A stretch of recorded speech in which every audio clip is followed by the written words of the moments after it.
François, writing a letter to his father, who was far away, decided to print instead of using cursive. Just in case Papa had not heard the news, he was in Greece after all and not in France, François would tell him.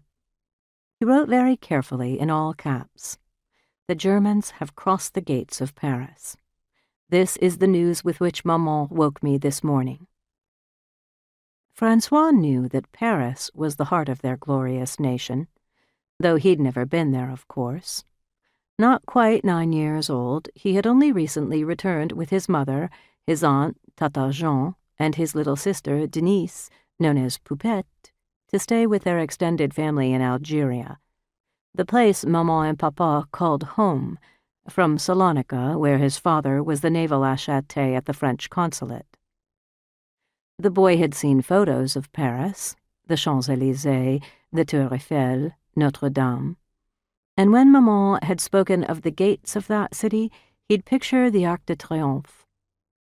But then it occurred to him that in this case the Arch of Triumph was an arch of defeat. Or rather, it was an arch of Hitler's triumph, which was very, very unspeakably bad.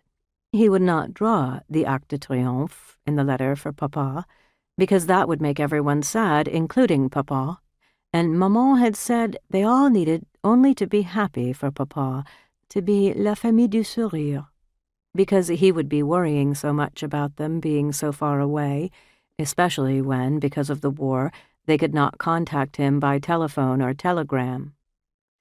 He would need to know they were doing very well, sending love and kisses, and photos. Maman had asked Tata Paulette, Papa's brother's wife, to take their photo, Maman, Poupette, and him, so they could send it to Papa. In one version, they all looked serious, and in another they smiled and made silly faces, but in both photos François's ears stuck out madly like jug handles, and he was embarrassed by that. Should he not write about the Germans? That wasn't cheerful news, not la famille du sourire, but it was true, wasn't it? And wasn't that the most important thing? Never lie, he had always been taught. But what if la famille du sourire wasn't happy, actually? What if Maman was sick and always tired, and there didn't seem to be room for them anywhere to live, and no money, and sometimes not enough to eat? Were they supposed to pretend to Papa that it was nice in là-bas, and that they were enjoying themselves?